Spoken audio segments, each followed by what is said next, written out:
என்னடா? அம்மா, இன்னைக்கு ஷூட்டிங் முடிச்சுட்டு வர்றப்ப என்னாச்சு தெரியுமா? நான் என் ஃபேன்ஸுக்கு ஆட்டோகிராஃப் போடும்போது சைட்ல இருந்து ஒரே சிரிப்பு. யாரான்னு திரும்பி பார்த்தா தங்கம் போல ஒரு பெண் குழந்தை.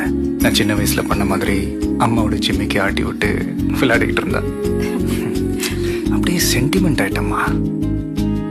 அவளுக்கு என்ன gift கொடுக்கலான்னு யோசிக்கும் போது அண்ணா, குழந்தைக்கு ஒரு பேர் வைங்கண்ணா. நான் எப்படிமா ப்ளீஸ். என் இதயத்தை தொட்ட அந்த செல்லத்துக்கு நான் என்ன பேர் வைப்பேம்மா?